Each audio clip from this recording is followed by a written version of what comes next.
I never thought a piece of paper hidden in my purse would destroy my marriage and topple a billionaire's empire in a single night. My husband's boss had just finished mocking my cheap dress at the most exclusive gala in the city, calling me everything but my name while my own husband stood there smiling like he agreed. What Richard Halverson didn't know was that his 60-story tower, his crown jewel worth hundreds of millions, was built on land that legally belonged to me. What I didn't know was that my husband had been lying to me for 7 years, stealing my inheritance to advance his career while I worked overtime just to pay our rent. But when I pulled out that deed and watched the color drain from both their faces, I realized I wasn't the poor girl who didn't belong in their world. They were the thieves who had been living in mine. If you're watching this, hit subscribe and tell me where you're from, because you're about to witness the most satisfying takedown of entitled rich men you've ever seen. I smoothed the navy dress one more time, watching the steam rise from the iron. The fabric was simple but clean. No beading, no fancy designer label. Just a dress I'd bought on sale 3 months ago, thinking maybe one day I'd need something nice. Today was that day. "Naomi, have you seen my cufflinks?" Ethan's voice carried from the bedroom, sharp with the kind of stress that meant his boss would be watching tonight. Everything had to be perfect when Richard Halverson was around. "On your dresser," I called back, setting the iron aside. "Next to your watch." The morning light filtered through our apartment windows, highlighting the stack of bills on the kitchen counter.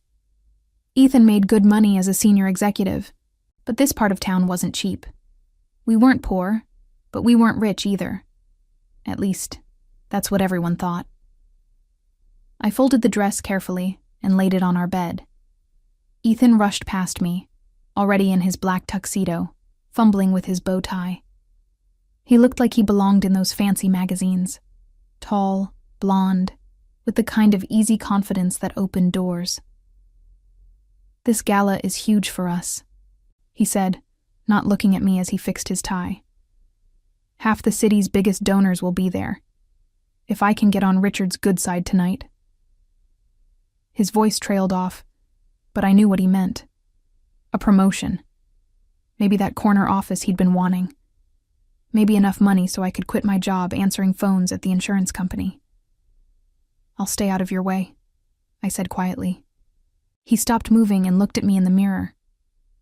For a second, something soft crossed his face. "You're not in my way, Nay. You're my wife." But the way he said it felt rehearsed, like something he thought he should say instead of something he felt. "Just try to mingle, okay? Don't stand in the corner all night." I nodded and watched him grab his wallet from the nightstand. The leather was expensive, a gift from his mother last Christmas. Right next to it sat a small stack of papers I'd pulled from my filing cabinet that morning. Legal documents with raised seals and careful signatures. Property deeds. I'm not sure why I'd felt the need to look at them today. Maybe because fancy events always made me feel small, and I needed to remember that I wasn't as powerless as I felt. The land had belonged to my great-aunt Lucille. 23 acres of prime real estate in the heart of downtown, inherited when I was 25. Ethan had handled the legal transfer since he knew more about that stuff, said it would take time to process. That was 7 years ago. I picked up the deed and read the property description again. The address made my stomach flip. I knew that address. Every person in the city knew that address. It was where they'd built the Halverson Tower, Richard's crown jewel, his billion-dollar monument to himself. "Honey, we need to leave in an hour," Ethan called from the bathroom. "Don't want to be late." "Right," I said, folding the papers carefully. They felt important in my hands, real in a way that made my chest tight. I should ask Ethan about the delay. 7 years was a long time for paperwork, but something held me back. Maybe it was the way he always changed the subject when I brought up Aunt Lucille's land. Maybe it was how his jaw tightened whenever I mentioned having money of my own, or maybe it was the memory of what happened the last time I'd pushed him about it. These things take forever, Nay. The city's backed up. Besides, What do you need that land for anyway? We're doing fine. That had been 2 years ago. When I'd asked again, he'd gotten irritated. Can we focus on our actual life instead of some property you'll probably never see a dime from? So I'd stopped asking. Started pretending I'd forgotten about it entirely. But I hadn't forgotten. I slipped the deed into my small evening purse. Not because I planned to do anything with it, just because carrying it made me feel less like I was borrowing someone else's life for the night. The insurance office was quiet that afternoon. Most people had left early for the weekend. I sat at my desk, staring at the computer screen, but not really seeing it. "Girl, you're gonna be gorgeous tonight," Lena said, rolling her chair over to mine. She was the only coworker who felt like a real friend, the only one who knew about Ethan's world and how strange it felt to step into it. "It's just a work thing," I said, closing the file on my screen. Boring speeches about charity and tax write-offs. Boring? Naomi, you're talking about the Preservation Society Gala. They wrote about it in the paper. The social event of the season. She made her voice fancy and dramatic. Tickets cost more than I make in a month. That's exactly why it'll be boring. Lena studied my face. She had a way of seeing through my careful calm. "You nervous? Should I be?" "Depends. You gonna let them make you feel small again?" The question hit deeper than she probably meant it to. Lena had been there for the aftermath of other company events. She'd seen me come back quiet and strange, like I'd spent the evening holding my breath. "His boss will be there," I admitted, Richard Halverson. "The developer? The one with the tower downtown?" I nodded. Richard had been to a few company dinners. He had a way of looking at people like he was calculating their worth, and a way of talking to me like I was decoration that had wandered into the wrong room. "Just remember," Lena said, "you got every right to be there. You're not some charity case. You're Ethan's wife." But that was the thing. Sometimes I felt like those were the same thing. "I should go," I said, gathering my purse. "Want to get home and get ready." "Naomi." Lena's voice stopped me. "That land your aunt left you. You ever figure out what happened with that?" The question came out of nowhere. Lena was the only person I'd ever told about the inheritance. Late one night over wine, when Ethan was traveling, and I'd felt lonely enough to share family secrets. "Still tied up in legal stuff," I said automatically. 7 years is a long time for legal stuff. "Yeah, it is." She didn't push, but I could see the concern in her eyes. Lena grew up poor like I did. She understood what it meant to have something valuable slip through your fingers because you didn't know how to hold on to it. "See you Monday," I said, escaping before she could ask more questions. The drive to the venue was quiet, except for Ethan practicing names under his breath. "Margaret and James Richardson." "No, wait. James and Margaret. She uses her maiden name for business. Dr. Margaret Phillips Richardson." I watched the city pass by outside the window. We were driving through the kind of neighborhood where people had doormen and dogs that cost more than cars. Everything was clean and bright and perfect. "Remember, stick close tonight," Ethan said as we turned onto the main street. "Don't wander off. These people can be particular about who they talk to." "Particular how?" He hesitated. "You know, they're old money, traditional. Sometimes they don't know how to act around." He gestured vaguely at me. "Around what, Ethan?" "People who didn't grow up in their world." It was a careful way of saying it, but we both knew what he really meant. They didn't know how to act around black women who weren't serving them drinks or cleaning their houses. "I'll be fine," I said. "I know you will. Just try to blend in." The words stung more than they should have. I'd been blending in for 3 years of marriage, smiling politely at his mother's dinner parties, laughing at jokes that weren't funny, pretending not to notice when conversations stopped when I walked into rooms. But tonight felt different somehow. Maybe it was the deed in my purse. Maybe it was Lena's question about 7 years being too long for legal paperwork. Or maybe it was the growing feeling that I'd been blending in so well I was starting to disappear. The Preservation Society had restored an old mansion for tonight's event. From the outside, it looked like a museum. Grand stone steps led to massive wooden doors. Valet attendants in red vests waited to take cars from people who'd never parked their own vehicles. "This place is beautiful," I said as we pulled up. "It should be. Richard donated $2 million for the restoration." Ethan straightened his jacket. "Did you know this used to be built on some of the most valuable land in the city? Prime real estate. Worth a fortune now." Something cold moved through my chest. "What land?" "Oh, some old family property. The original owners died off decades ago. The city acquired it and sold it to developers. Smart business move." My purse felt heavy in my lap. The valet opened my door and I stepped onto the stone walkway. Women in evening gowns floated past like beautiful ghosts. Men in perfect tuxedos spoke in low voices about stock prices and vacation homes. And I stood there in my navy dress from the sale rack, feeling like I'd wandered into the wrong movie. "Ready?" Ethan asked, offering his arm. I took it and let him guide me up the steps. The massive doors opened to reveal a ballroom that belonged in a fairy tale. Crystal chandeliers cast warm light over marble floors.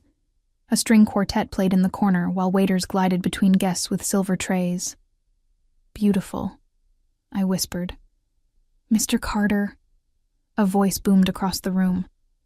I felt Ethan tense beside me. Richard Halverson approached like he owned every inch of space around him. He was shorter than I'd expected, but carried himself like he was 10 feet tall. His silver hair was perfectly styled, his tuxedo clearly custom-made. "Richard," Ethan said, his voice shifting into the tone he used for important people. "Thank you for inviting us. This is incredible. Only the best for our preservation efforts." Richard's eyes swept over me briefly before dismissing me entirely. "The Society does important work protecting our city's heritage." "Absolutely," Ethan agreed. "The restoration is amazing. You can really feel the history." "History is everything," Richard said. "Knowing who built what, who owned what, understanding the proper order of things." His gaze flicked to me again. "Some people understand that better than others." The comment hung in the air like smoke.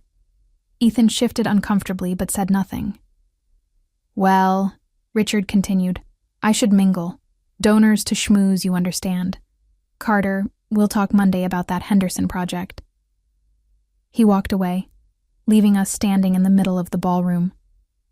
Around us, conversations hummed with the comfortable confidence of people who'd never questioned their right to be anywhere. "He seems nice," I said quietly. Ethan looked at me sharply, checking if I was serious. When he saw I wasn't, he almost smiled. "He's, intense, but he's brilliant, and he controls half the development projects in the city. Must be nice to have that kind of power." "Someday," Ethan said, watching Richard disappear into the crowd. "Someday we'll have that too." The way he said "we" made it sound like he was trying to convince himself. I excused myself to find the ladies' room, needing a moment away from the careful smiles and measuring glances. In the mirror, I looked exactly like what I was, a working-class woman playing dress-up in a rich person's world. But when I touched the purse holding Aunt Lucille's deed, something steadier moved through me. Something that remembered I wasn't just pretending to belong here.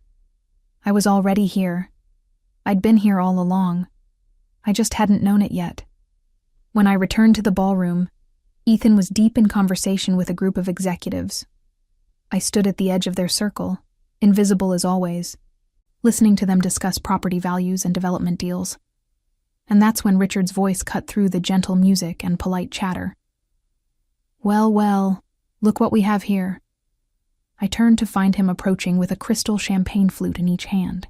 His smile was sharp enough to cut glass.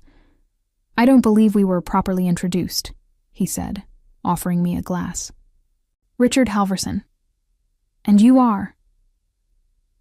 Naomi Carter, I said, accepting the champagne even though my hands wanted to shake. Ethan's wife. Ah, yes, the wife. He said it like it was a curious job title. That's a lovely dress, dear. Very practical. The word hung between us like a slap. Around us, conversation seemed to pause. Other guests turned to watch with the kind of polite interest that meant they smelled drama in the water. Thank you, I said quietly. It reminds me of something my housekeeper might wear to church. Richard's voice carried just enough volume to draw more attention. Simple, functional, the kind of thing you can get anywhere, really. My face burned hot, but I kept my voice steady. It serves its purpose. I'm sure it does. He took a sip of champagne, his eyes never leaving mine. You know, I was just telling everyone about the magnificent property this estate sits on. Some of the most valuable land in the entire city. Built an empire on it, you could say. More guests drifted closer, drawn by the performance. I could see Ethan across the room, talking animatedly to a man in a navy suit, completely unaware of what was happening. The history of this land is fascinating, Richard continued, warming to his audience. Originally owned by some old family. Poor management, of course. They let it slip away for practically nothing. No vision, you understand. No appreciation for what they had. My chest tightened. I knew that story. It was my story. My family's story. The key to real estate, Richard said, gesturing grandly, is understanding value. Knowing what something is truly worth. Too many people sit on gold mines without ever realizing it. Tragic, really. Tragic, I repeated softly. Exactly. Take this very land we're standing on. Prime downtown real estate. The original owners, some distant relatives scattered to the wind, I'm told, probably never imagined what it would become. What it could support. He gestured toward the windows. From here, you can see my tower, the Halverson building. 60 stories of pure vision and determination. My purse felt like it weighed 1,000 pounds. Of course, Richard went on. Progress requires decisive action. When opportunity knocks, you don't hesitate. You don't wait for permission from people who wouldn't know opportunity if it knocked them over. The small crowd around us murmured appreciation for his business wisdom. I stood perfectly still, watching this man describe how he'd built his empire on land that legally belonged to me. The thing about old family property, he said, taking another sip of champagne, is that the current generation rarely has the sophistication to manage it properly. Better to leave important decisions to people who understand the market. I felt something crack open inside my chest. Not anger exactly. Something colder and more final. I reached into my purse and pulled out my phone. 3 taps brought up the digital copy of Aunt Lucille's deed. The one I'd photographed that morning for reasons I couldn't explain. Mr. Halverson, I said, my voice carrying clear and steady across the suddenly quiet space around us. That land you're describing? The property this estate sits on. He turned to me with the kind of indulgent smile adults give children who've interrupted grown-up conversations. Yes, dear? It's still in my name. The champagne flute paused halfway to his lips. Around us, the gentle murmur of conversation stopped entirely. I held up my phone, showing the deed with its official seals and legal language. My great-aunt's signature in careful cursive. The property description that matched exactly what Richard had been boasting about. Lucille Washington was my great-aunt, I said into the growing silence. She left me this land when she died 7 years ago. The transfer was supposed to be processed, but... I looked across the room to where Ethan had finally noticed the commotion. Our eyes met across the ballroom. Well, apparently there were some delays. Richard's face had gone pale under his perfect tan. A woman in diamonds whispered something urgent to her husband. Someone's champagne glass hit the marble floor and shattered. That's impossible, Richard said, but his voice had lost its commanding boom. The city records show a pending transfer that was never completed. I kept my voice calm and level, though my heart was beating so hard I was sure everyone could hear it. Which means the land is still legally mine. Which means your tower, Mr. Halverson, is built on property you don't actually own. The silence stretched like a wire about to snap. Across the room, Ethan had gone white. His mouth opened and closed like he was trying to speak but couldn't find words. A woman I didn't recognize, elegant, silver-haired, with the bearing of someone used to being in charge, stepped forward from the crowd. "I'm Patricia Winston," she said, extending her hand. "I sit on the board of trustees for the Preservation Society. May I see that document?" I handed her my phone. She studied the screen carefully, her expression growing more serious with each line she read. "This appears to be legitimate," she said finally, her voice cutting through the stunned silence. "Mr. Halverson, I think we need to have a conversation." But Richard wasn't looking at her anymore. He was staring at me like I'd grown a second head, like the carefully ordered world he'd built had just shifted under his feet. "You," he said slowly. "You've been sitting on this for 7 years?" "I've been waiting for the paperwork to clear," I said, like my husband told me I should. And that's when I saw it. The moment when Richard's gaze moved from me to Ethan and back again, when the pieces clicked together in his sharp business mind, when he realized exactly who had been managing the delay. The crystal chandelier above us cast the same warm light. The string quartet still played their gentle music. But something fundamental had shifted in the room, in the careful balance of power that had seemed so fixed just minutes before. I looked across the ballroom to where Ethan stood frozen, surrounded by the ruins of his perfect evening. And I finally understood what 7 years of delays had really been about. The side room Patricia Winston led us to felt like a library. Dark wood paneling lined the walls, and leather-bound books stretched from floor to ceiling. It should have been peaceful, but the tension crackling between the three of us made the air feel electric.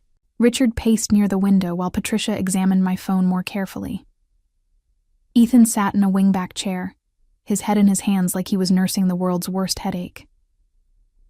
"The signature is authentic," Patricia said finally, handing my phone back. "The property description matches our records exactly, and the date." She looked at Richard with something that might have been disappointment. "The date is 7 years before ground was broken on your tower." "This is ridiculous," Richard snapped. "The city approved the sale. I have permits, contracts, everything properly filed." "Based on what appears to be fraudulent documentation," Patricia replied coolly. "If this woman legally owns the land, then every permit you obtained was issued under false pretenses." My hands shook as I tucked my phone back into my purse. 7 years. 7 years of Ethan telling me the transfer was delayed. 7 years of me trusting him to handle things I didn't understand. 7 years of him lying to my face. "Ethan," I said quietly. He looked up at me with eyes that looked haunted. "Did you know?" He opened his mouth, then closed it. Opened it again. "Naomi, I can explain. Did you know?" The single word came out harder than I'd intended. Patricia raised an eyebrow, but said nothing. Richard stopped pacing to listen. "Yes," Ethan whispered. "I knew." The admission hit me like a physical blow. I'd expected it, but hearing him say it out loud made everything real in a way that hurt to breathe. "How long?" "From the beginning. When your aunt died, I looked into the property value. I realized what it was worth, where it was located, and I thought." He ran his hands through his hair, messing up his perfect styling. "I thought maybe we could work something out. A partnership. A development deal that would benefit everyone." "A partnership," I repeated slowly. "With who?" He gestured toward Richard like the answer should be obvious. "You've been working together this whole time." Not together exactly. I approached Richard about the possibility of developing the land, explained that there might be some delays in the ownership transfer, that we should wait for the right moment to move forward. Patricia made a sound that might have been disgust. You fraudulently delayed a legal property transfer to facilitate an unauthorized development deal? It wasn't fraud, Ethan said quickly. I never forged anything, I just didn't expedite the paperwork. Let it sit in the system. There's nothing illegal about that. There's nothing legal about it either, I said, my voice coming out flat and strange. That wasn't your decision to make. Naomi, please. I was trying to protect us, to protect you. Do you have any idea what that land is worth? What we could have made if we'd done this right? The question hung in the air between us. Ethan's face crumpled. I was going to tell you, when the time was right, when everything was in place. When would that have been exactly? Patricia asked with the sharp tone of someone used to cutting through corporate nonsense. When your wife had lost all legal claim to her inheritance. Ethan flinched but didn't answer. Richard, who had been uncharacteristically quiet, finally spoke up. This is all very touching, but we have a practical problem. My building is already constructed. My tenants have leases. You can't just wave a piece of paper and undo millions of dollars in development. Actually, Patricia said, that's exactly what property law allows. If Mrs. Carter can prove ownership, which she apparently can, she has grounds to claim compensation for unauthorized use of her land, or to demand the building be removed entirely. The color drained from Richard's face. Removed? That's absurd. The economic impact alone should have been considered before you built on stolen property. It wasn't stolen, Ethan protested. We were going to work out a deal. Without telling me, I said. My voice sounded like it belonged to someone else. Someone harder and more sure of herself. You were going to work out a deal for my property without telling me. I was protecting you from having to make difficult decisions. No. The word came out sharp and final. You were protecting yourself. You were protecting your job, your promotion, your relationship with him. I gestured toward Richard. You were protecting everything except me. Ethan stood up suddenly, reaching for my hands. That's not true. Everything I did was for us. For our future. I stepped back before he could touch me. Our future? You mean the future where I never find out that my inheritance made your boss rich while I kept answering phones for $12 an hour? It's not that simple. It's exactly that simple. I turned to Patricia. What happens now? She straightened her already perfect posture. That depends on what you want to happen. You have several legal options, all of them. Significant. Richard moved closer to our small circle. Now let's not be hasty. I'm sure we can reach some kind of understanding. A settlement that works for everyone. A settlement, I repeated. A generous one. More than generous. Enough to set you up for life. I looked at this man who had spent the evening humiliating me, who had mocked my dress and my background while standing on land that legally belonged to me, who had built his empire on something that was never his to take. How much? I asked. Richard's eyes lit up like he'd found his angle. Well, that depends on several factors. Market value, development costs, potential legal fees. He was already calculating, already figuring out how to turn this disaster into another business deal. How much is the building worth? The Halverson Tower, including land value and construction costs? Roughly $800 million. The number was so big it didn't feel real. I tried to imagine that much money and couldn't. It was like trying to picture infinity. And how much were you going to offer me? Richard glanced at Ethan, who had gone very still. We hadn't reached that point in our negotiations. How much? Ethan cleared his throat. 15 million, maybe 20 depending on the structure of the deal. $20 million, less than 3% of what they'd built on my land. less than the loose change in Richard's billion-dollar empire. I see, I said. Patricia was watching me with something that looked like approval. Mrs. Carter, I should mention that my firm has extensive experience with property law. If you're interested in pursuing this matter legally, we'd be happy to provide a consultation. That won't be necessary, Richard said quickly. I'm sure we can resolve this privately. Among friends. Friends? I repeated, thinking of his comments about my cheap dress, about people who didn't understand the value of what they had. The room fell quiet except for the distant sound of music from the Gala.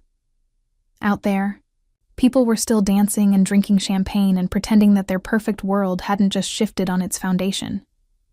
I need some air, I said finally. Naomi, wait. Ethan started forward, but I held up a hand to stop him. Don't. Just don't. I walked out of the room and through the ballroom, past the curious stares and whispered conversations, past the glittering dresses and perfect smiles and casual wealth that had always made me feel like an intruder. But I wasn't an intruder anymore, was I? I was the woman who owned the ground they were standing on. The ride home was the longest 20 minutes of my life. Ethan kept trying to start conversations that I shut down with silence. The city lights blurred past the window while I tried to process what had just happened. My husband had lied to me for 7 years. My inheritance was worth hundreds of millions of dollars. I had just humiliated one of the most powerful men in the city, and somehow, none of it felt real. Naomi, please, Ethan said as we pulled into our apartment complex. Let me explain. I didn't answer. Didn't look at him. Just got out of the car and walked toward our building like I was sleepwalking. In the elevator, he tried again. I know how this looks, but you have to understand the position I was in. Richard he's not the kind of man you say no to. When I told him about the property, he made it clear that my career depended on making this work. Your career. Our life, Naomi. Our future. Do you think I liked lying to you? Do you think this was easy? The elevator dinged and the doors opened on our floor. I walked to our apartment and unlocked the door, my hands moving on autopilot. Inside, everything looked exactly the same. The bills on the counter, the secondhand furniture we'd been slowly replacing, the wedding photo on the side table, taken 3 years ago when I still believed in fairy tales. Say something, Ethan pleaded. Yell at me, throw something, just talk to me. I set my purse on the kitchen counter and turned to face him. He looked smaller somehow, like the tuxedo was wearing him instead of the other way around. What am I supposed to say, Ethan? That it's okay. That I understand why you stole 7 years of my life to advance your career? I didn't steal anything. You stole my choice. The words exploded out of me before I could stop them. You stole my right to decide what to do with my own inheritance. You let me work a job I hate while sitting on enough money to change everything, and you did it because it was convenient for you. He flinched like I'd hit him. It wasn't like that. Then what was it like? Tell me, Ethan. Paint me a picture of how this was all for my own good. He sat heavily on our couch, his head in his hands again. Richard approached me about 18 months after your aunt died. Said he'd heard through business channels that there might be some prime downtown property coming available. When I realized he was talking about your land, you saw an opportunity. I saw a way to secure our future. Do you know what Richard's approval means in this business? What doors it opens? If I could facilitate this deal, if I could be the one who brought him that property, you'd be set for life. We'd be set for life. I stared at him sitting there in his expensive tuxedo, talking about our future like he'd included me in any of the decisions that shaped it.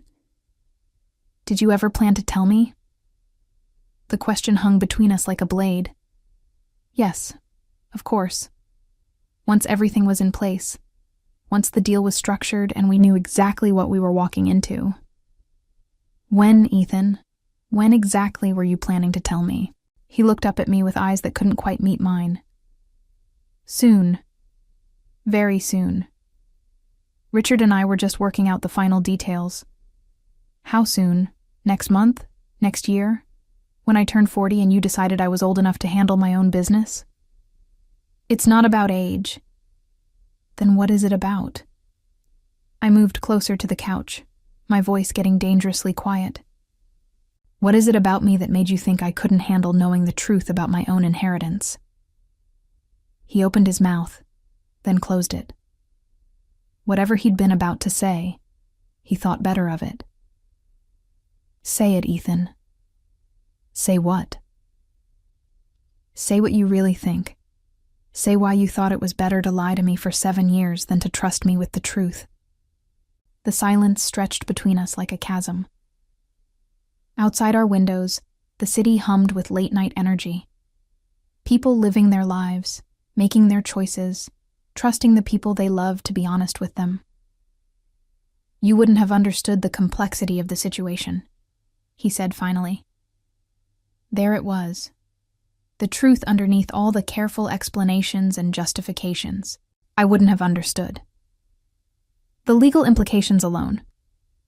I wouldn't have understood that my property was worth hundreds of millions of dollars. It's not just about the money. I wouldn't have understood that my husband was planning to sell my inheritance behind my back to impress his boss. Naomi, please. I wouldn't have understood any of it because I'm just too simple, too unsophisticated, too much like the kind of person Richard thinks should be grateful for whatever scraps fall from his table. Ethan's face went pale. That's not what I think. That's not what I've ever thought. Isn't it? The question sat between us like a stone dropped in still water, sending ripples through everything I thought I knew about my marriage. You want to know what I understand, Ethan? I understand that you spent tonight watching Richard Halverson humiliate me, and you said nothing. I understand that when he mocked my dress and made jokes about people who don't know their place, you smiled and nodded like you agreed with him. I was trying to keep the peace. You were embarrassed by me. You've been embarrassed by me this whole time, haven't you?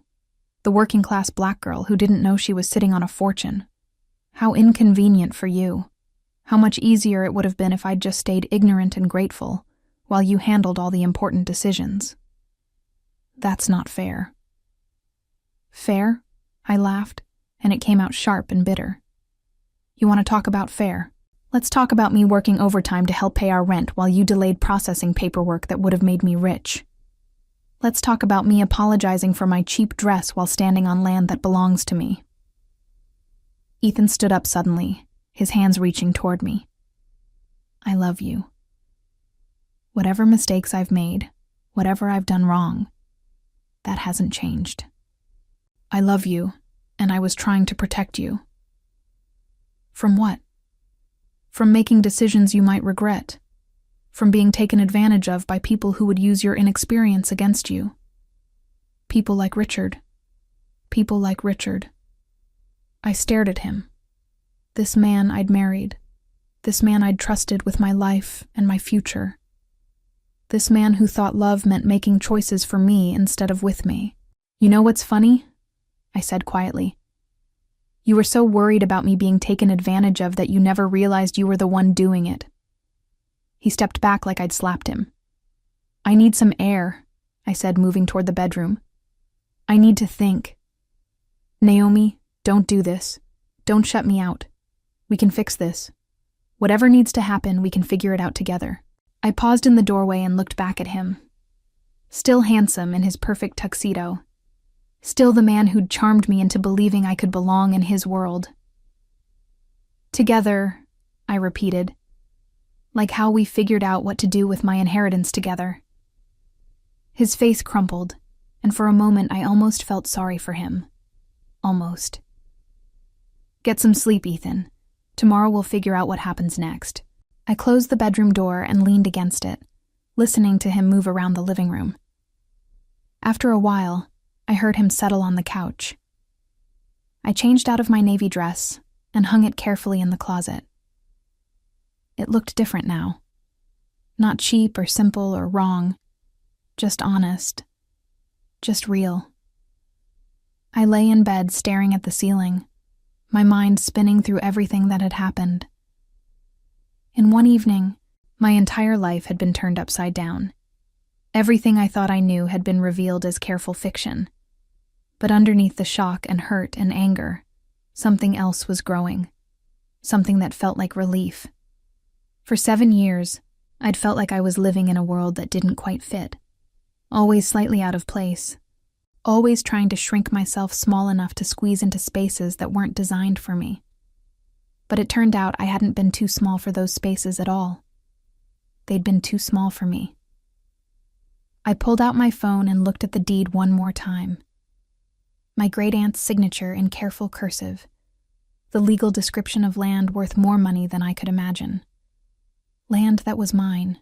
Land that had always been mine. Tomorrow I would figure out what to do with that knowledge. Tomorrow I would decide how to move forward with a husband who'd spent 7 years lying to me, and a life that had just been revealed as something completely different than what I'd believed. But tonight, I lay in the dark and felt something I hadn't felt in years. I felt powerful, and that feeling scared me almost as much as it thrilled me. I woke up before the alarm, my body tense with the kind of alertness that comes from sleeping badly.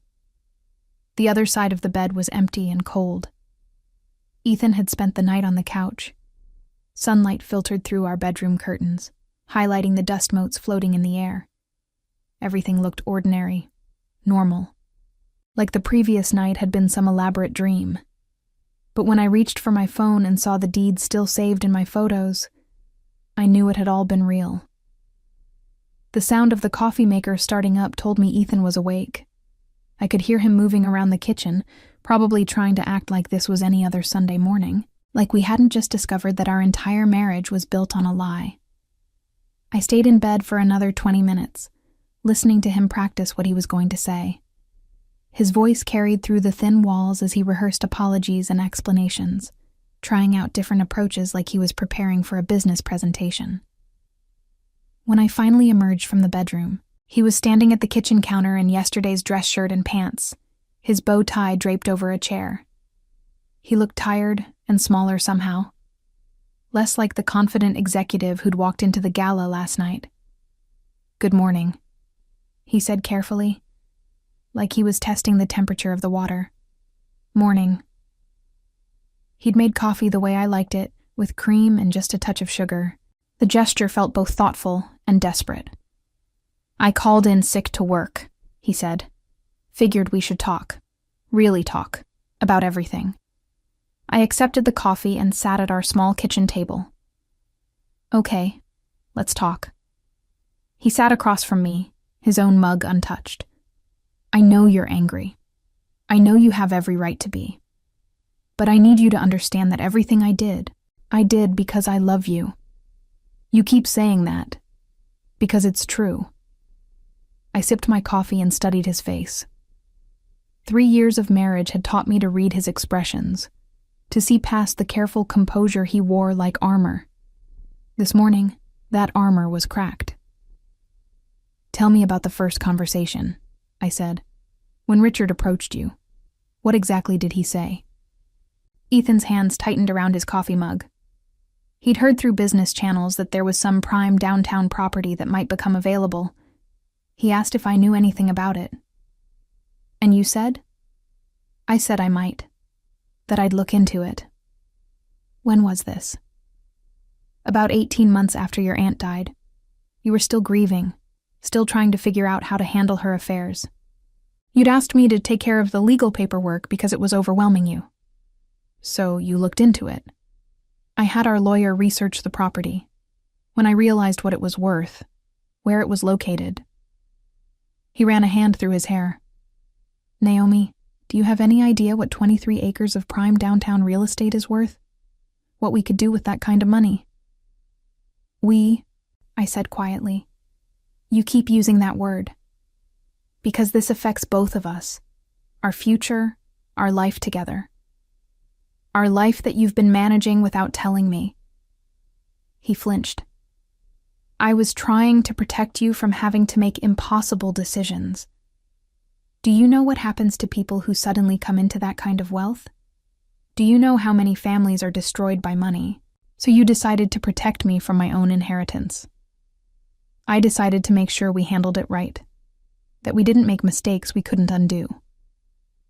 I set down my coffee cup harder than necessary. Who is we, Ethan? Because it sounds like you and Richard made all the decisions while I sat here being protected from my own life. It wasn't like that. Then what was it like? Paint me a picture. Help me understand. He took a shaky breath. Richard made it clear that if I could facilitate this deal, it would change everything for us. For my career, our financial future, everything. But it had to be handled carefully, quietly. If word got out that there was a question about the property ownership, the deal would fall apart. The deal would never happen. And Richard would make sure I never worked in this city again. There it was. The truth underneath all the careful justifications. Fear, not love, not protection. Fear of losing what he'd worked so hard to build. So you kept me in the dark to save your career. I kept you in the dark to save our future. I laughed, and it came out bitter. Our future. The future where I stay grateful and ignorant while you make deals for my property with men who think I don't belong in their world. Richard's opinions don't matter. They mattered enough for you to let him humiliate me last night. Ethan's face went pale. I was trying to keep things calm. If I'd confronted him in front of all those people, you might have had to choose between defending your wife and protecting your relationship with your boss. The words hung in the air between us like a challenge. Ethan opened his mouth, then closed it. You chose him, I said quietly. When it mattered, when I needed you to stand up for me, you chose him. That's not fair. It's exactly fair. I watched you watch him mock me and you did nothing. You smiled and nodded and let him make jokes about my cheap dress and my place in his world. Tears started gathering in his eyes, but I felt nothing. No urge to comfort him, no instinct to make this easier. The part of me that had spent 3 years smoothing over his rough edges and making excuses for his choices was gone. I made a mistake, he said. A terrible mistake. But people make mistakes, Naomi.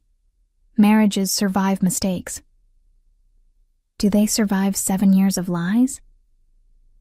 It wasn't 7 years of lies. It was one decision that got complicated.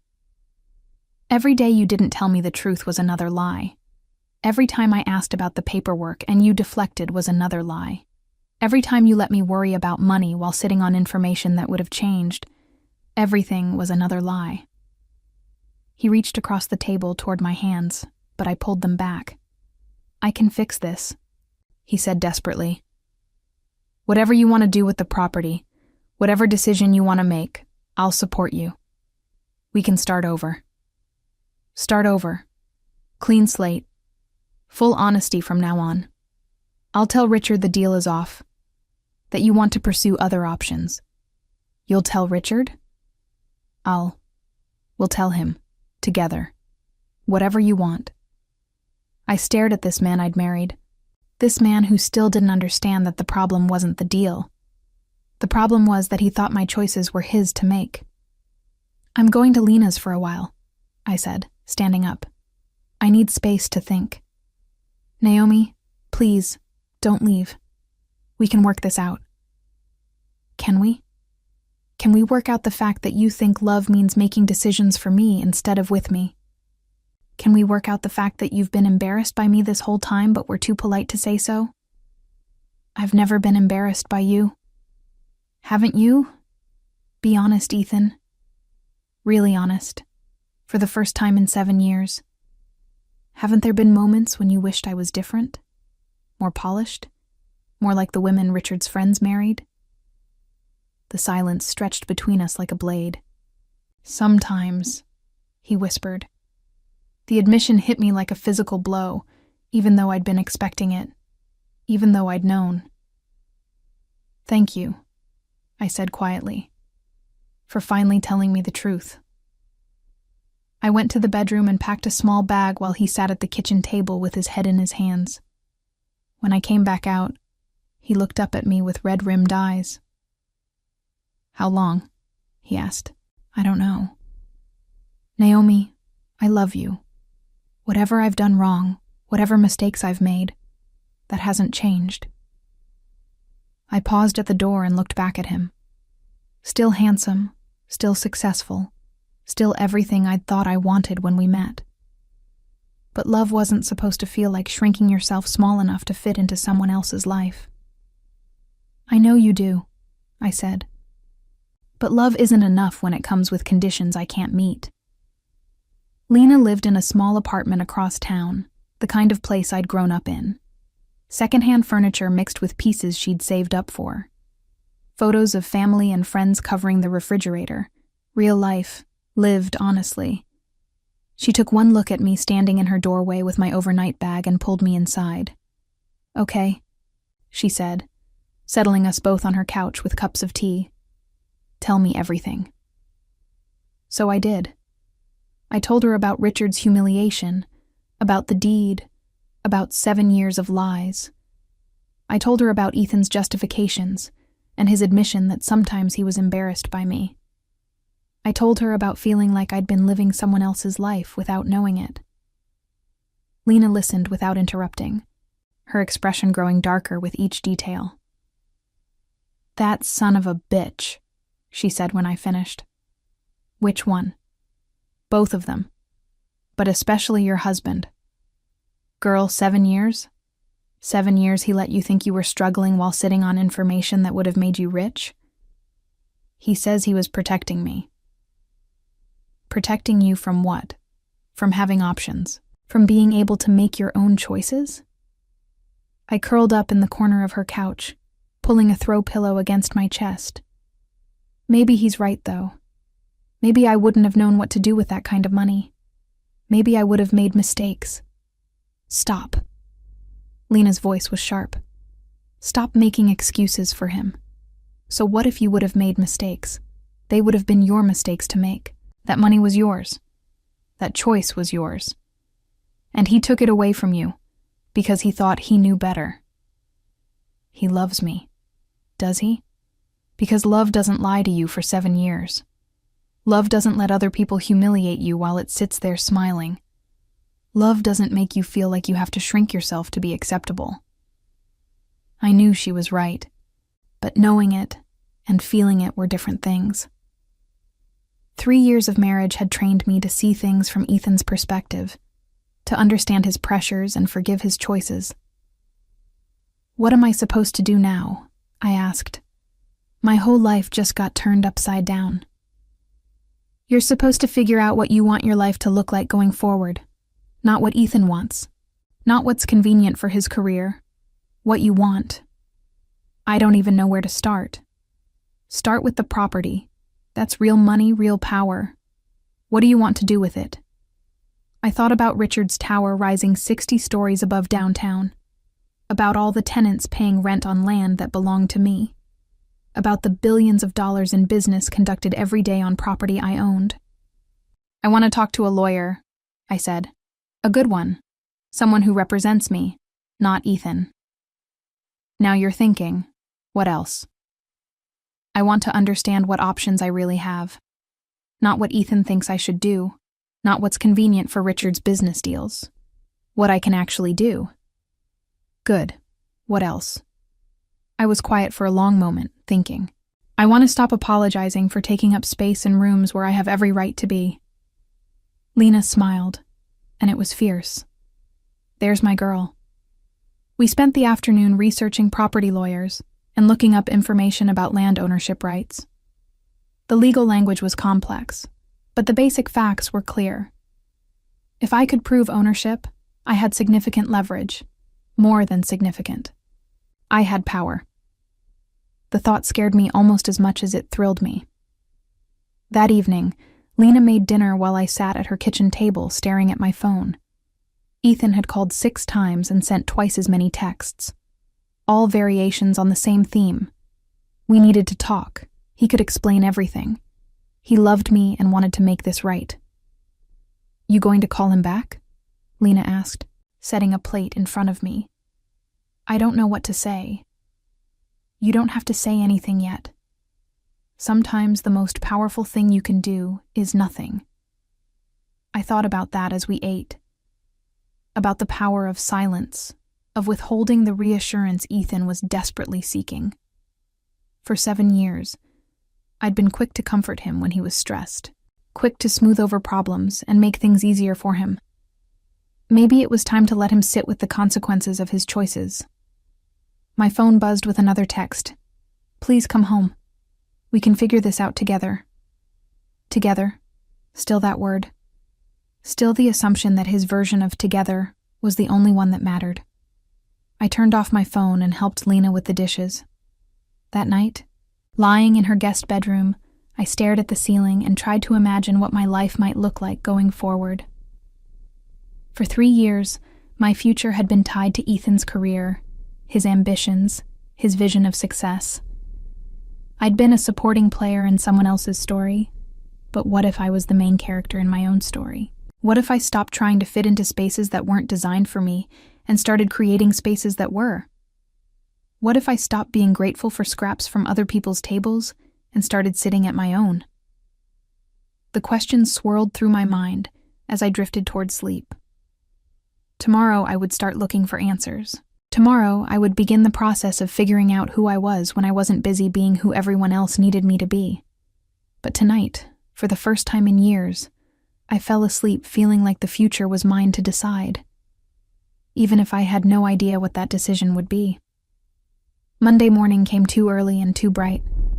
I called in sick to work, something I'd never done unless I was actually running a fever. The small rebellion felt significant. Lena had already left for her job, but she'd left coffee and a note. Remember who you are. Remember what you're worth. I spent the morning calling lawyers.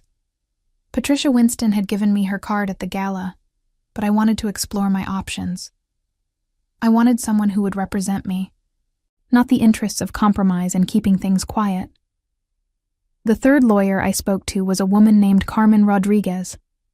Her voice was crisp and professional, and when I explained my situation, she didn't waste time with pleasantries. How long ago did your aunt pass away? She asked. 7 years. And the property transfer was never completed? My husband was handling the paperwork. He said there were delays. A pause. Mrs. Carter, I need to ask this directly. Do you believe your husband deliberately delayed the transfer? The question hung in the air. Saying yes out loud would make it real in a way that felt final. Yes, I said quietly. I believe he did. And during this time, the property was developed without your knowledge or consent? Yes. Mrs. Carter, you may have grounds for a significant legal claim, not just for the property itself, but for damages related to unauthorized development and lost rental income. We're potentially talking about hundreds of millions of dollars. The number still didn't feel real. It was too big, too life-changing to process. What would that mean, practically? I asked. It would mean you have leverage, significant leverage. The current developer would be facing potential lawsuits that could cost far more than any settlement they might offer. And if I wanted the building removed entirely, that would be complicated and expensive for them, which is why they'd be very motivated to reach an agreement that works for everyone. But I was starting to realize that I didn't want an agreement that worked for everyone. I was tired of being the person who made things easy for other people at my own expense. I'd like to schedule a consultation, I said. Of course. I have an opening this afternoon if you're available. After I hung up, I sat in Lena's kitchen feeling like I was standing at the edge of a cliff. Everything about my life was about to change. Everything I thought I knew about my future, my marriage, my place in the world. My phone buzzed with another text from Ethan. Naomi, please, just tell me you're okay. Tell me we can work this out. For the first time, I typed back, I'm okay. I'm figuring things out. I need more time. His response came immediately. How much time? I stared at the question for a long moment. How much time did it take to rebuild a life? How much time did it take to stop being the person everyone expected you to be and start being the person you actually were? I don't know, I typed back. I'll let you know when I know. Then I turned off my phone and got ready to meet with a lawyer who might help me understand exactly how much power I'd been carrying around without knowing it. For 7 years, I'd felt like I was living on borrowed time in borrowed spaces. But it turned out the space had been mine all along. I just hadn't known how to claim it. Carmen Rodriguez's office was everything I'd hoped for. Clean lines, floor-to-ceiling windows, and the kind of quiet confidence that came from winning cases that mattered. She was younger than I'd expected, maybe 40, with sharp eyes and a handshake that meant business. Mrs. Carter, she said, gesturing to a chair across from her desk. Thank you for coming in. I've done some preliminary research since our phone call this morning, and I have to say, your situation is quite remarkable. Remarkable how? She opened a file on her desk. The Halverson Tower sits on what's considered some of the most valuable real estate in the city. Current market estimates put the land value alone at close to $400 million. That's before we factor in the building itself, lost rental income, or damages. The numbers still felt abstract, like we were discussing someone else's life. What are my options? Carmen leaned back in her chair. Several, and they range from quiet settlement to nuclear legal warfare. The question is what you want to accomplish. I want to understand what I'm actually entitled to. Everything. Her answer was immediate and certain. If you can prove ownership of the land, which it appears you can, then you're entitled to everything built on it. The building, the income it generates, compensation for 7 years of unauthorized use. And if they refuse to acknowledge my claim? They won't refuse for long. The legal exposure is too significant. Richard Halverson built his empire on borrowed time, and that time just ran out. I thought about Richard's face when I'd shown him the deed, the way his confidence had crumbled in real time. What about my husband's involvement?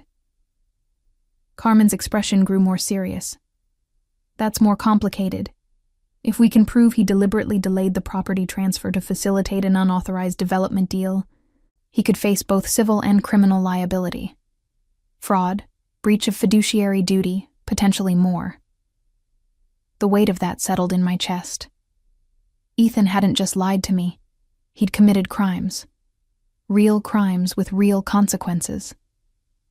I don't want to destroy his life, I said quietly. Mrs. Carter, with respect, he made choices that put his life at risk.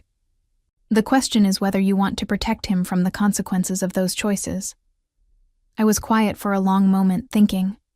3 years of marriage had conditioned me to protect Ethan from things that might hurt him. But where had that gotten me? What happens if I pursue this fully? I asked. We file claims for property ownership, damages, and lost income. We demand a full accounting of rental proceeds and development profits. We make it clear that you're not interested in a quick settlement that makes this go away quietly. And then? Then they scramble to minimize their exposure. Richard's lawyers will want to negotiate. Your husband's employers will want to distance themselves from the scandal. The whole carefully constructed house of cards comes tumbling down. Carmen paused, studying my face. But I should warn you, Mrs. Carter. Once you start this process, there's no going back. Your life as you've known it will be over. The quiet, behind-the-scenes existence you've been living, that ends the moment we file papers. Good, I said, surprising myself with how certain I sounded.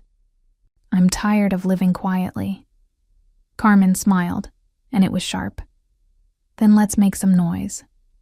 I left her office with a folder full of documents and a court date set for the following week. Carmen would file initial claims while I gathered additional evidence.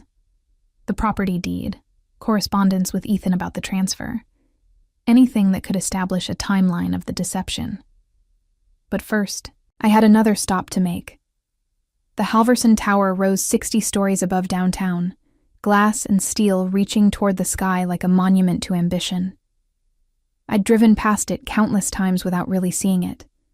Now I stood on the sidewalk looking up, knowing that every inch of it sat on land that belonged to me. The lobby was marble and brass and intimidation.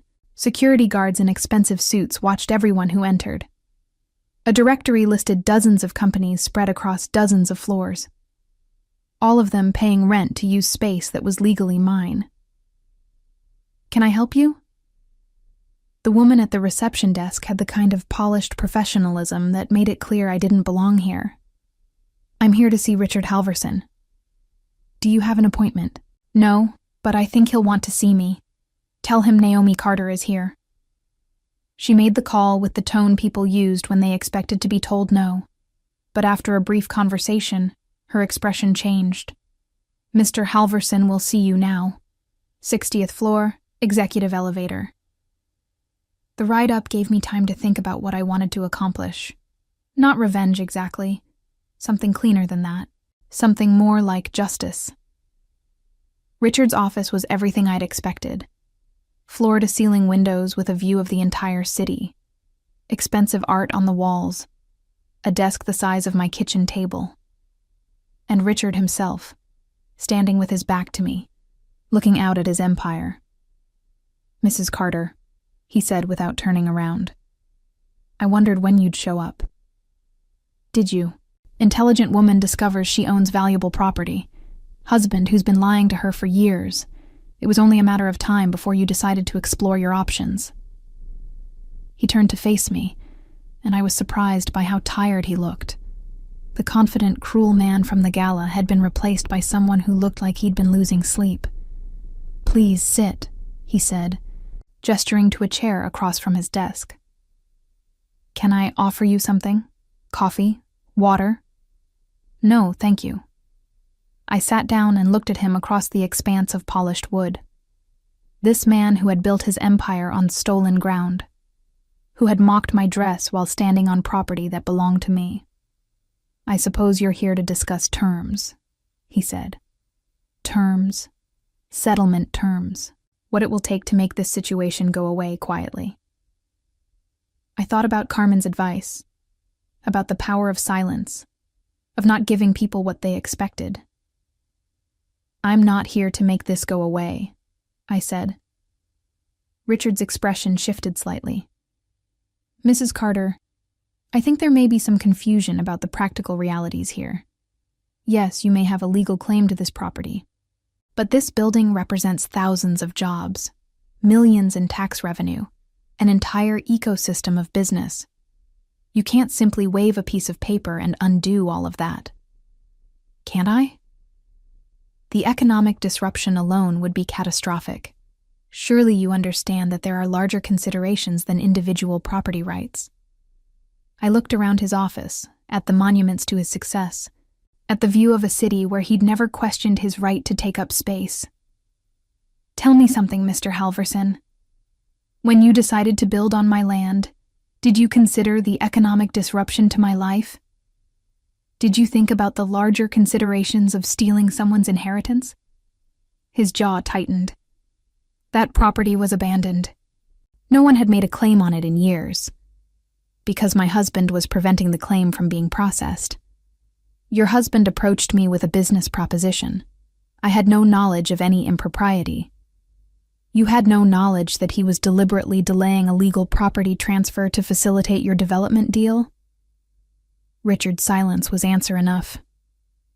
"Let me explain something to you," I said, my voice staying calm and level. "For 7 years, you and my husband conspired to steal my inheritance. For 7 years, I worked a job I hated while you profited from property that belonged to me.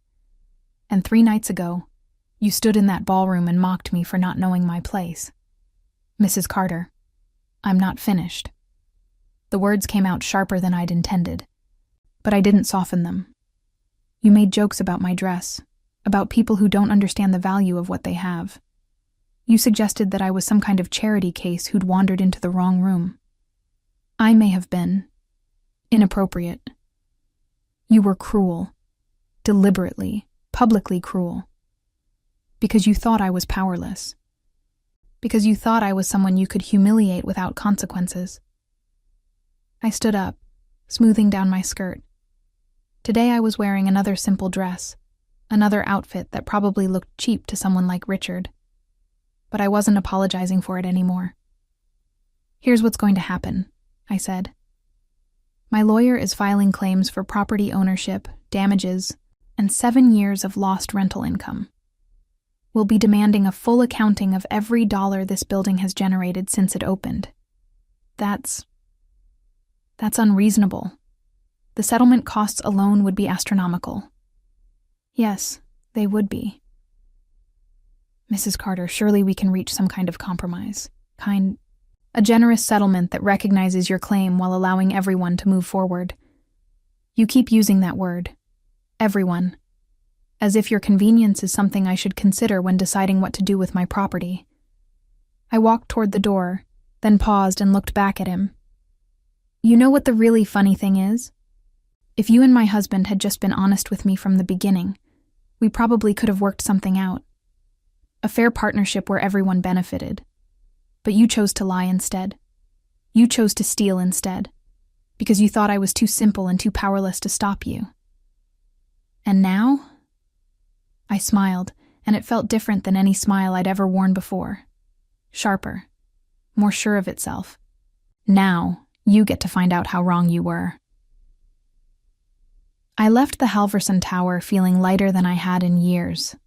Not because of the money or the legal claims or the power I was finally learning to wield. Because I had stopped apologizing for taking up space in rooms where I had every right to be. My phone had 17 missed calls from Ethan. I'd been ignoring them all day, but now I felt ready to have the conversation we needed to have. He answered on the first ring. Naomi, thank God. Where are you? Are you okay? I'm fine, Ethan. I'm handling some business. What business? What's going on? Richard called me in a panic. Said you'd been to his office. I went to see him. We had a conversation about the property. A long pause. What kind of conversation? The kind where I told him I'm not interested in settling quietly. The kind where he realized that his empire is built on stolen ground. Naomi, please, come home. We need to talk about this rationally. Rationally. I laughed. Like how you rationally decided to lie to me for 7 years. I made mistakes. Serious mistakes. But we can fix this if we work together. Together. You keep saying that word like it means something. I was walking through downtown now, past office buildings and restaurants and coffee shops. Normal people living their normal lives, unaware that the ground beneath one of the city's most important buildings was about to shift. It does mean something, Ethan said desperately. We're married. We're a team. Teams don't lie to each other. I was trying to protect you. From what? From having money? From having choices? From being able to make decisions about my own life? From making mistakes you couldn't undo? The admission came out louder than he'd intended, and I heard the truth underneath it. Not protection. Control. Whose mistakes, Ethan? Mine or yours? Silence. I'll be by tomorrow to pick up some more clothes, I said. We can talk then if you want, but I'm done pretending this marriage is something it isn't. What's that supposed to mean? I stopped walking and looked up at the sky. Clear blue, endless possibilities. It means I'm done being grateful for scraps, done apologizing for taking up space, done making myself smaller so other people can feel bigger. Naomi, please. It means I'm done being married to someone who's embarrassed by me.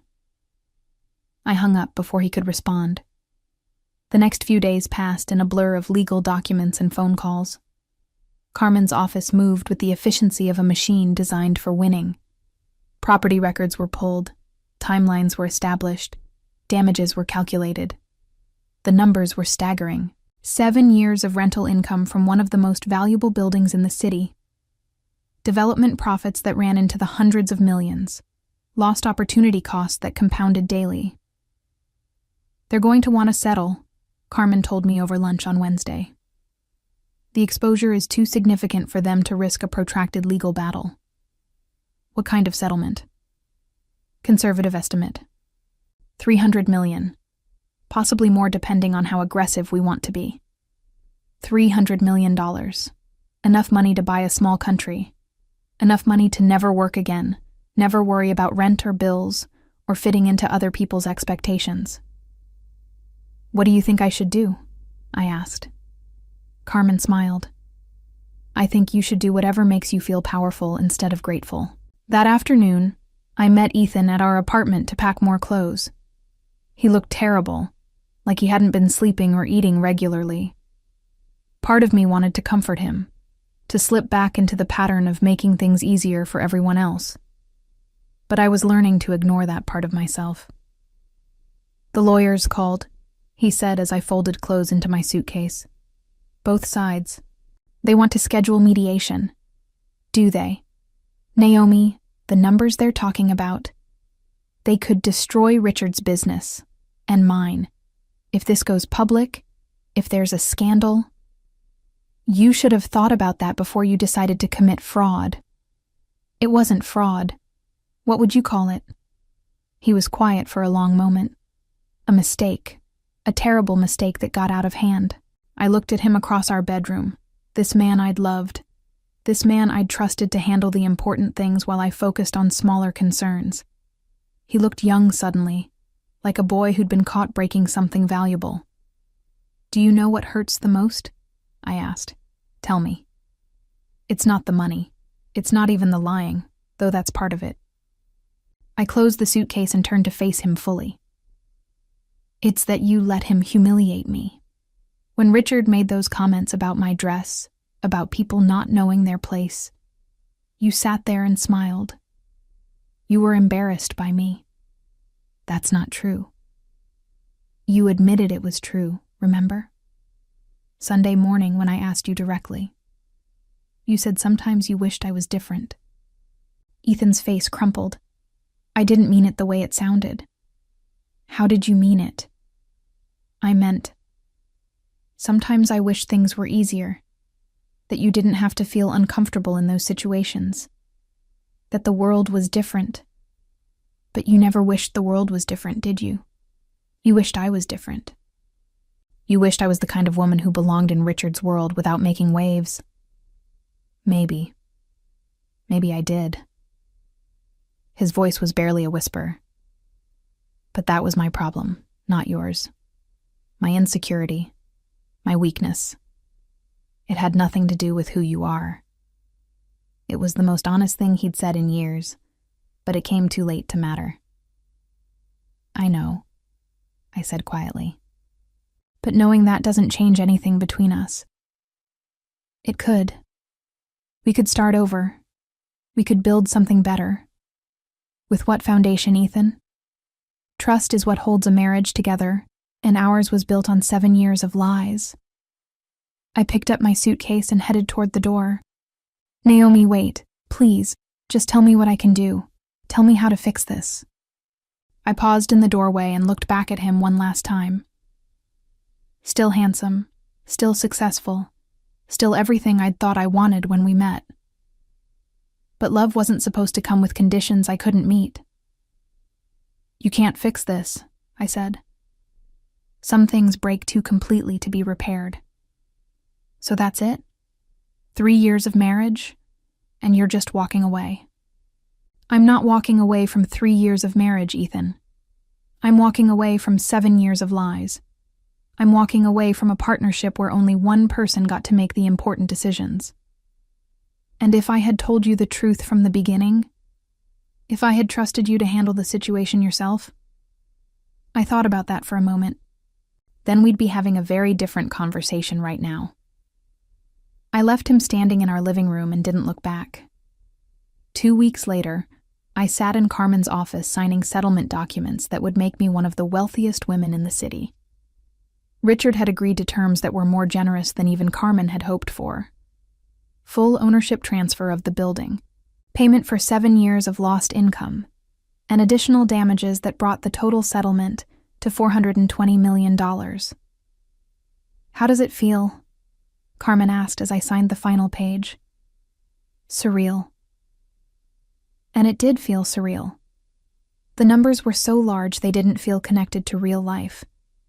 But underneath the surreal feeling was something else, something that felt like coming home to myself. What are you going to do now? She asked. I don't know yet.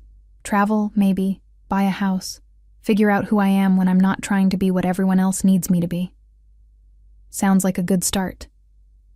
I left her office and walked through downtown, past the building that now belonged to me.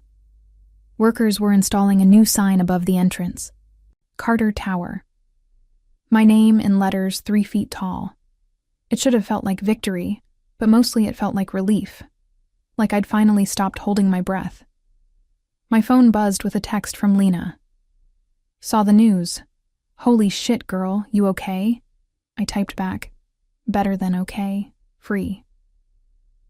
That evening, I sat in my new apartment, a penthouse I'd bought with cash, because I could, and looked out at the city spreading below me. Lights twinkled like stars, each one representing someone living their life, making their choices, figuring out who they wanted to be. My phone rang. Ethan's name appeared on the screen, but I didn't answer. We'd said everything we needed to say to each other. Instead, I opened my laptop and started researching charitable foundations, women's shelters, educational programs, ways to use this unexpected gift to help other people who'd been told they didn't belong in certain rooms. Tomorrow I would start building something new. Not just wealth, but purpose. Not just power, but meaning. But tonight, I sat in my perfect apartment and felt something I hadn't felt in years. I felt like myself. 3 months later, I ran into Richard at a coffee shop downtown. He looked older, smaller, like defeat had been wearing him down gradually. When he saw me, he hesitated, then approached my table. Mrs. Carter, he said quietly. Naomi is fine. Naomi. He stood awkwardly by my chair. I wanted to apologize. For that night at the gala. For the things I said. They were inexcusable. I looked up at him. This man who had once seemed so powerful, so intimidating. Now he just looked like what he'd always been. Someone who'd built his identity on making other people feel small. Yes, they were, I agreed. I hope you can forgive me. I don't need to forgive you, Richard. I just needed to stop letting your opinion matter to me. He nodded slowly, understanding that this wasn't about absolution. It was about truth. For what it's worth, he said, you were right, about everything, and I was wrong, about everything. I know. He walked away, and I went back to my coffee and my newspaper. On the front page was an article about the new Carter Foundation's first round of grants, scholarships for first-generation college students, microloans for women starting businesses, support for families dealing with complex legal issues they couldn't afford to navigate alone. The reporter had asked me why I'd chosen those particular causes. Because, I'd told her, everyone deserves to sit at tables they've earned the right to occupy. Everyone deserves to take up space without apologizing for it.